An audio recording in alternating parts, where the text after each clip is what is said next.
Originally, I taught fourth grade for a year, and then the principal asked me to loop up with my class. So I taught that same class in fifth grade, and I stayed in fifth grade and taught fifth grade for 5 years. And then I moved over to the middle school and taught math and social justice for 6 years, or math and math oriented classes, and then social justice and math in the last 2 years of my career. So I really loved it. I'll be proud to say that I was that teacher.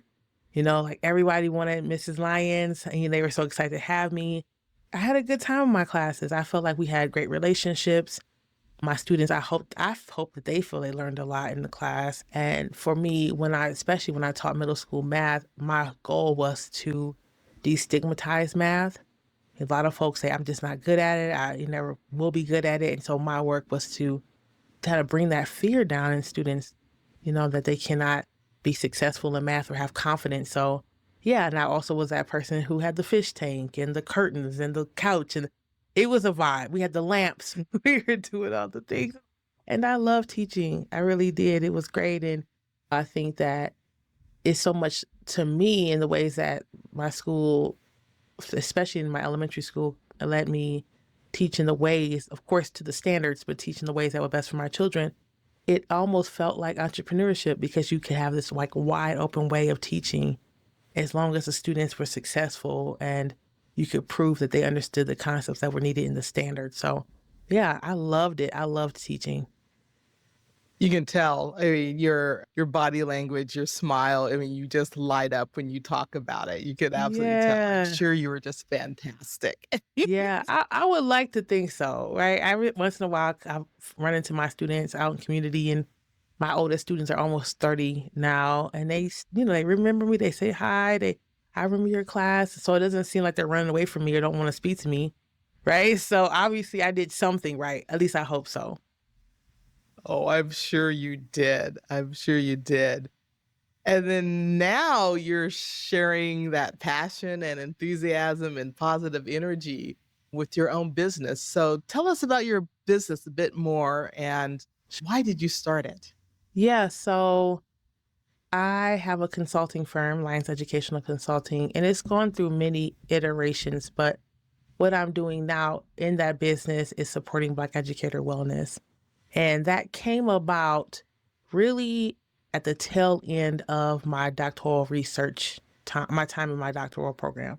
So when I went back to school, and like I said, I taught for 12 years, but the reason why I stopped teaching is because I was a social justice teacher in the era of Trump in his first time in his presidency. And I had a lot of pushback, similar to what we're seeing now.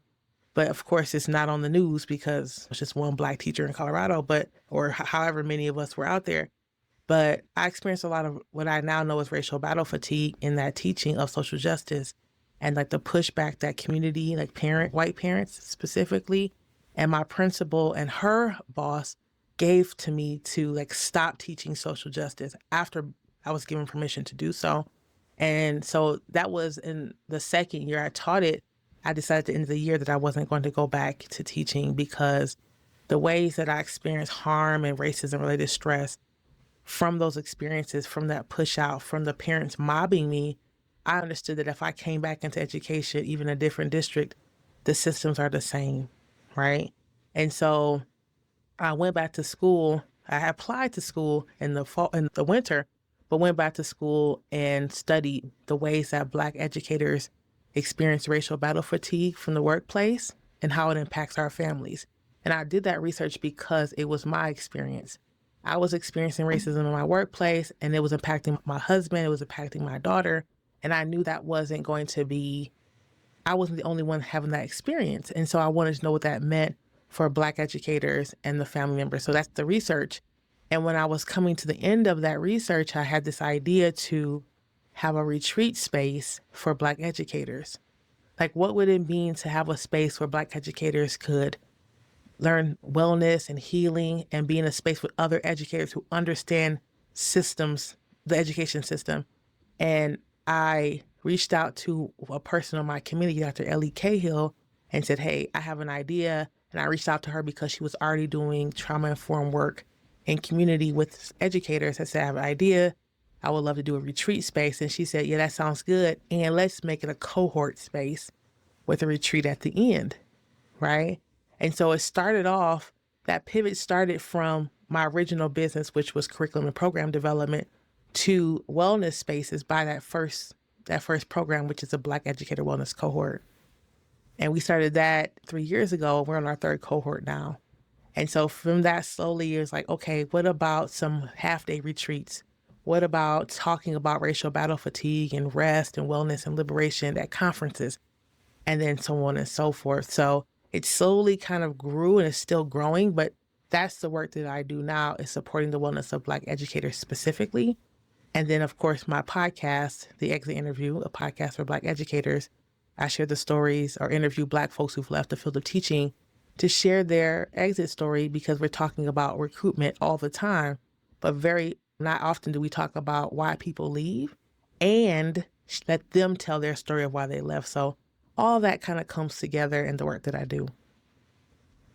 And this is why you just popped up on my radar.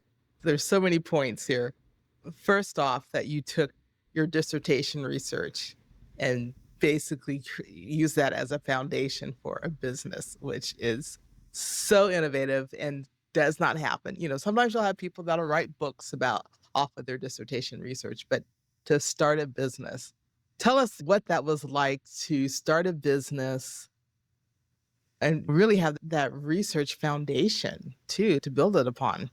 Yeah. And so, like I said, when I first started my business, it was not this, it was the curriculum development, program development, because that's what I did as an educator. And I knew that well. But it was, again, this was something where I thought, you're saying this is so innovative. And to me, it was like, it just makes sense. Why would I sit and write 100 some odd pages on racial battle fatigue and then do what? Right? I felt like I needed to talk to folks about what it meant. So many people, when I explain racial battle fatigue and what it is and how it impacts Black folks in the workplace, they're like, oh my gosh, that's me. That's what that language is. And so it just made sense to continue to do that, right? And so the cohort plus like I said, speaking engagements and other things pieced together. And it wasn't that I sat and said, okay, let's just do a pivot. I'm no longer doing curriculum. I kind of set, and slowly things started to come together. And so I found myself, instead of saying, oh, this is my side work, the cohort's my side work, it just slowly became my front work, right? It's no longer this thing I do on the side. And I just made a decision one day, like, hey, you're committed to this.